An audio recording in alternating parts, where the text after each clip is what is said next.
Hello everyone, welcome to Sneha History Classes. I hope you all are doing well.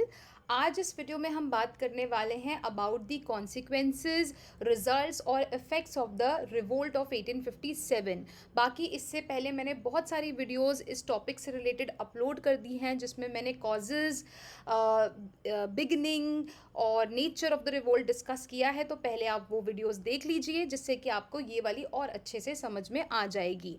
अगर आप मेरे channel पे नए हैं so please do not forget to subscribe the channel. और अगर आपको इस टॉपिक से रिलेटेड स्टडी मटेरियल चाहिए तो वो आपको मेरे टेलीग्राम चैनल पे मिल जाएगा, जिसका लिंक आपको डिस्क्रिप्शन बॉक्स में मिल जाएगा। तो बड़ा ही इम्पॉर्टेंट टॉपिक है, चलिए शुरू करते हैं।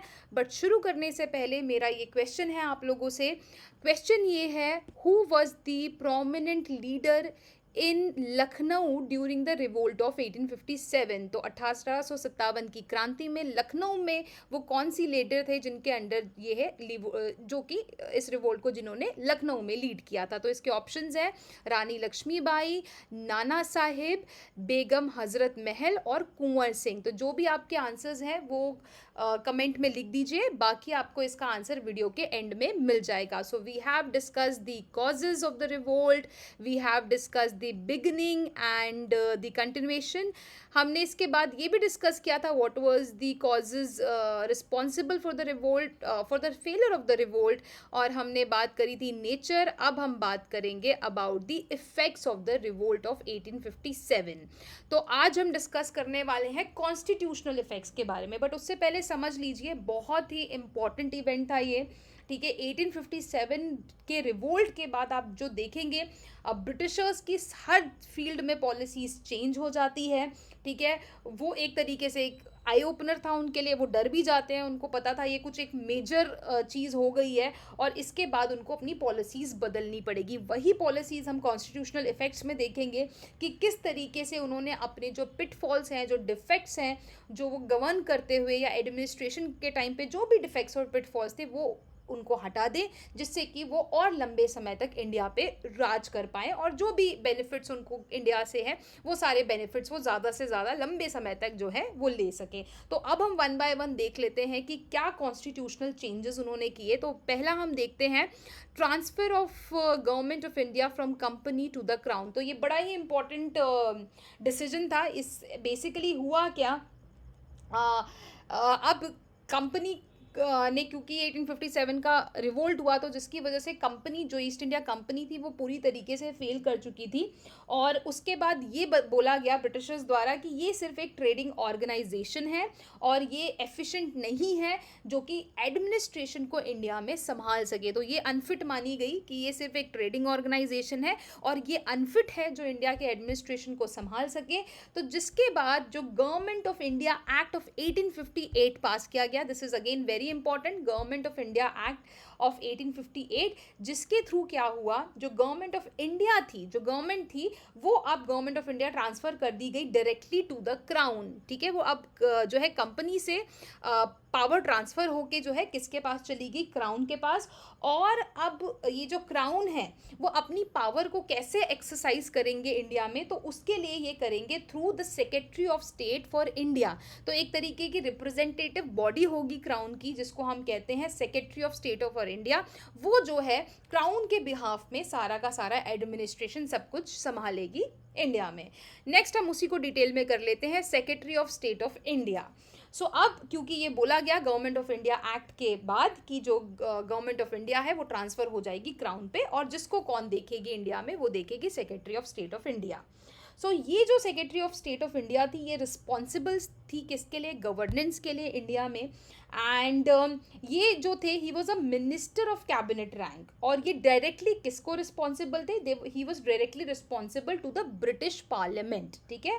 और जो बोर्ड ऑफ कंट्रोल जो पहले इस्टेब्लिश किया गया था 1984 के पिट्स इंडिया एक्ट में अब उसको अबॉलिश कर दिया गया।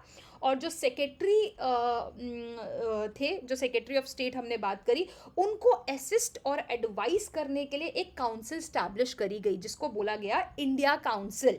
ठीक है, और ये जो काउंसिल थी इसमें कितने मेंबर्स थे? इसमें 15 मेंबर्स थे।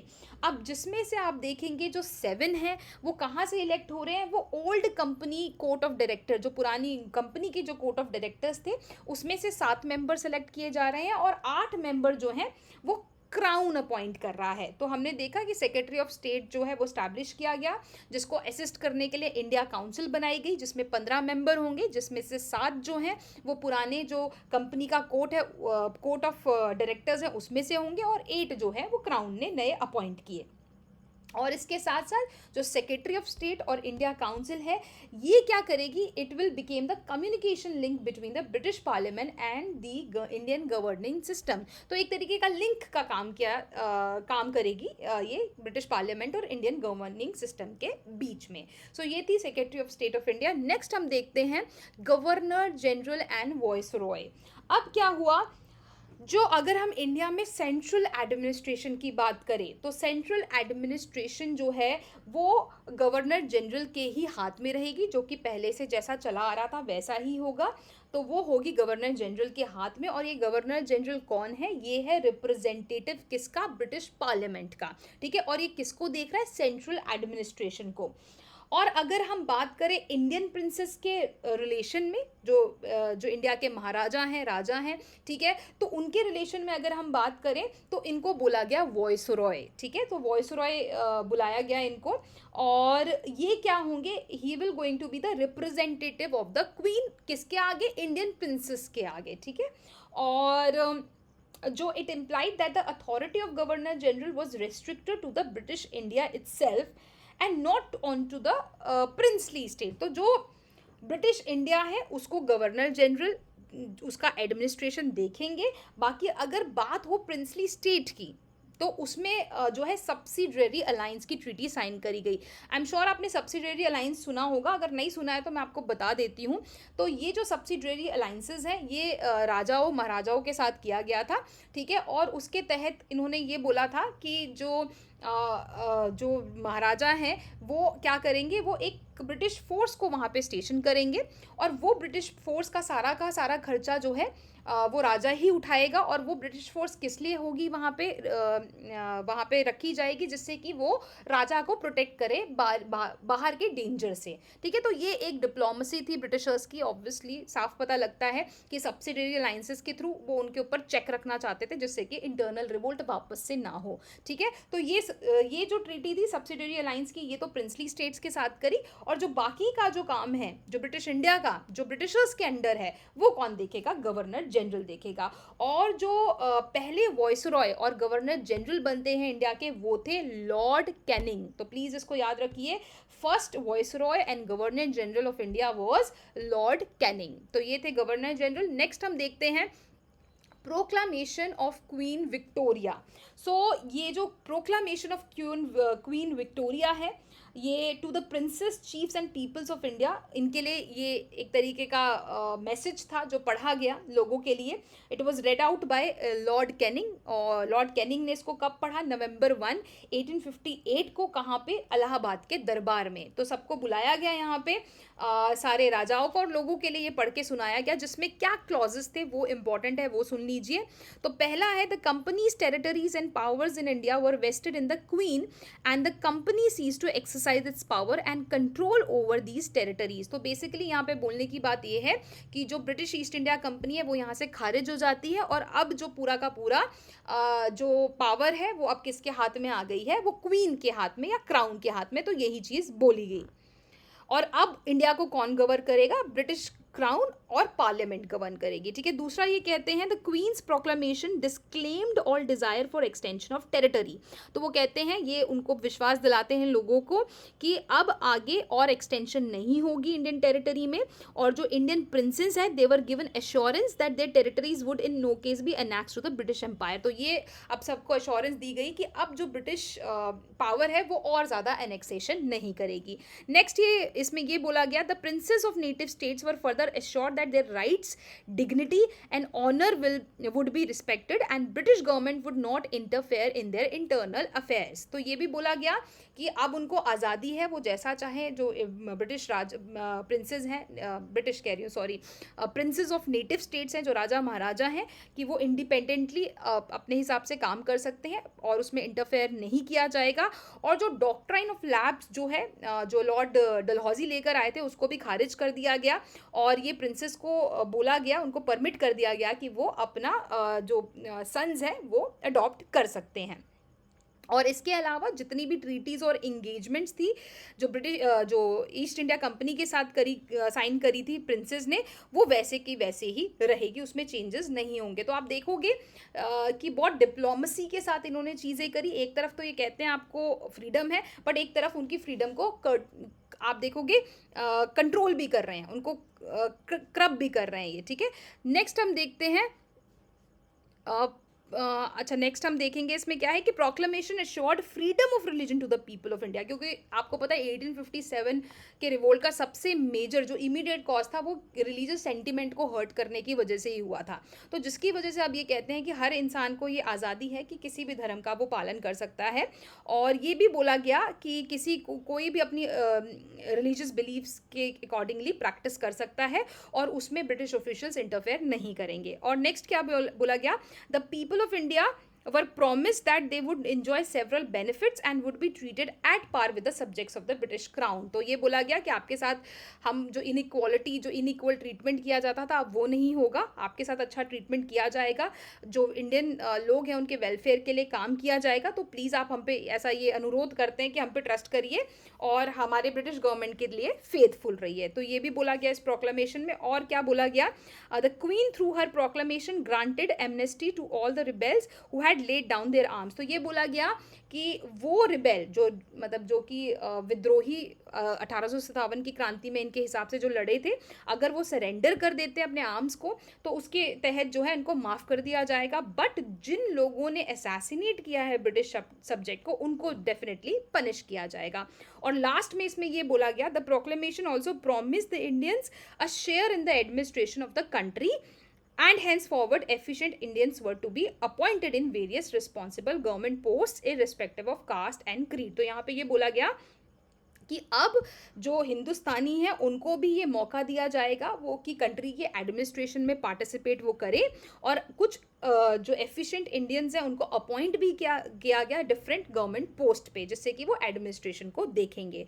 सो ओवरऑल अगर हम देखें, सो उन्होंने ये प्रॉमिस किया इस प्रोक्लेमेशन के थ्रू दैट कि सबको, जितने भी सब्जेक्ट्स हैं इंडिया के, उनको इक्वल ट्रीटमेंट दिया जाएगा। और इसी वजह से इसको बोला गया Magna carta of Indian rights. तो ये भी प्लीज़ याद रखना, जो प्रोक्लेमेशन ऑफ क्वीन विक्टोरिया है उसको कहा गया the Magna carta of Indian rights. And lastly हम इसमें ये देखेंगे इंडियन काउंसिल एक्ट ऑफ 1861। तो एज प्रॉमिस जो बोला गया था कि एडमिनिस्ट्रेशन में शामिल करेंगे, तो वही आगे चलकर आप देखेंगे इस रिवोल्ट के बाद इन्होंने इंडियन काउंसिल एक्ट पास किया 1861 में। और इसके तहत क्या हुआ, it restored the power of legislation to the government of Madras and Bombay. Legislation क्या कि कैसे लॉ बनाया जाए, ठीक है, वो जो पावर है वो इनको वापस दे दी गई गवर्नमेंट ऑफ मद्रास और बॉम्बे को। और इसके साथ साथ it made notable changes in the composition of governor generals council for executive and legislative purposes. आपको जो गवर्नर जनरल की काउंसिल है उसमें भी बदलाव लाया गया, और जो मेंबर्स हैं आप देखेंगे उसमें आप देखोगे 6 से बढ़ाकर अब उसमें 12 मेंबर्स कर दिए गए, ठीक है। और इसमें अब आप देखोगे नॉन ऑफिशियल सब्जेक्ट्स भी पार्टिसिपेट करेंगे, ठीक है। तो जो बेसिकली क्या बोल रहे हैं, गवर्नर जनरल की जो काउंसिल है उसको बढ़ा दिया गया, जिसमें नॉन ऑफिशियल सब्जेक्ट्स होंगे। अब ये नॉन ऑफिशियल सब्जेक्ट्स कौन होंगे, ये बेसिकली इंडियंस होंगे, ठीक है। सो आप देखेंगे इसमें कौन थे, इंडियन नोबल्स थे, लॉयल लैंड ओनर्स थे जो ब्रिटिश गवर्नमेंट के लॉयल थे, तो वो नॉन ऑफिशियल मेंबर्स बने जो कि बेसिकली हेल्प करेंगे लेजिस्लेशन को फॉर्म करने के लिए। और यहाँ पे बेसिकली इंडियंस को एक अपॉर्चुनिटी दी गई to take a share in the work of legislation. And this act sowed the seeds of representative institution which developed as time passed। तो एक तरीके से बीज रखा इन्होंने रिप्रेजेंटेटिव इंस्टीट्यूशंस का, ठीक है। सो ये कुछ आप देखेंगे आफ्टर द रिवोल्ट ऑफ 1857 ये कुछ इंपॉर्टेंट चेंजेस इन्होंने किए कॉन्स्टिट्यूशन के फील्ड में। आगे हम इसके अलावा और भी इफेक्ट्स आने वाली वीडियो में करेंगे। आज इस वीडियो में बस इतना ही। अगर आपको वीडियो पसंद आई है so please do not forget to subscribe the channel, like share and comment. अगर आपके कोई सवाल हैं तो वो भी आप मुझे कमेंट सेक्शन में लिख सकते हैं, जो भी आपके क्वेश्चन है वो लिख दीजिए। बाकी मैं भूल रही हूँ, जो सवाल मैंने आप लोगों से किया था वो एक बार उसका आंसर देख लेते हैं। सो क्वेश्चन वॉज कि who was the prominent leader, just a second, leader in Lucknow during the revolt of 1857। तो इसका सही आंसर है बेगम हजरत महल, ठीक है। सो ये हमने अपनी प्रीवियस वीडियोस में डिस्कस किया था। अगर आपने वो देखी होंगी तो आपके लिए बिल्कुल भी मुश्किल नहीं होगा ये आंसर देने में, ठीक है। तो चलिए इसी के साथ वीडियो का एंड करते हैं। Thank you so much for watching once again. I will see you in the next video. Till then take care, stay safe.